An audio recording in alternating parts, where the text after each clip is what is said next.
धर्मेंद्र प्रधान जी, मैं आपसे पूछना चाहूंगी कि ये कोविड के बाद एक पहला चुनाव है। बिहार में जरूर हुआ था, लेकिन एक तरह से कोविड रिसीड होने के बाद ये पहला चुनाव होगा जो 5 राज्यों में होगा: आसाम, बंगाल, तमिलनाडु, केरला और पुडुचेरी। इस चुनाव के दौरान बंगाल में आपकी सरकार कभी नहीं हुई, आपके लिए बड़ा चैलेंज है। तमिलनाडु में ग्रीन शूट्स भी नहीं है बीजेपी के।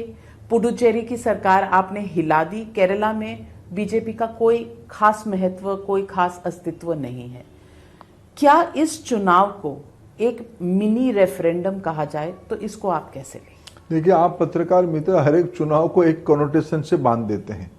पिछले बार सिर्फ बिहार नहीं हुई थी, बिहार के साथ देश की गुजरात से लेके मणिपुर तक पूरा देश में, कर्नाटक में हुई थी, मध्य प्रदेश में हुई थी, कई राज्यों में बाई इलेक्शंस हुए थे। एक प्रकार से एक बड़ा रेफरेंडम भी था। प्रजातंत्र में हमारी देश की जो शेड्यूल है, चुनाव होते रहते हैं। हर एक साल में प्रति वर्ष कुछ न किसी प्रदेश की चुनाव होते हैं और चुनाव को भारतीय जनता पार्टी गंभीरता से लेती है।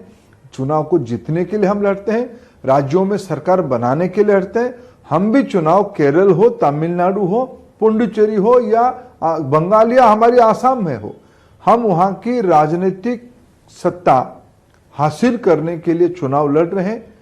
हमारी कन्विक्शन है देश में विकास होनी चाहिए। देश में वैकल्पिक सरकार आज केंद्र में मोदी जी के नेतृत्व में चल रहा है। उसी दृष्टि को, सबके साथ सबके विकास और सबके विश्वास वाले फिलोसफी को अगर हम देश भर में इकट्ठा कर पाएंगे, लागू कर पाएंगे, तब जाके 21वीं सदी में देश एक महाशक्ति होगा। यह हमारी पॉलिटिकल कन्विक्शन है। उसी काम पे हम लगेंगे। हर एक चुनाव हम ऐसे दिखते हैं। लेकिन पंजाब का जो पंचायत इलेक्शंस हुआ, जो लोकल बॉडी इलेक्शंस हुए हैं कल, उसमें कांग्रेस सब जगह जीत रही है। तो ये भी एक रेफरेंडम है, क्योंकि बीजेपी का कोई अस्तित्व नहीं है और आपके फॉर्मर पार्टनर्स अकालियों का भी कोई अस्तित्व नहीं है इन इलेक्शंस में। तो क्या आप ये आज मानने के लिए तैयार हैं कि पंजाब की जनता ने बीजेपी को तो नकार दिया है? देखो नाविका जी, हमें प्रजातंत्र पे भरोसा है। चुनाव में हार जीत लगे रहता है। भारतीय जनता पार्टी 1984 को भी देखा है। आज 2021 में हम लोग इकट्ठा हैं। हम इस प्रकार के राजनीतिक कार्यकर्ता नहीं है कि जीत हमारी है, पट मेरा नहीं है। ऐसे नहीं होता है, दोनों को स्वीकार करना पड़ता है। हम प्रजातंत्र के पुजारी हैं।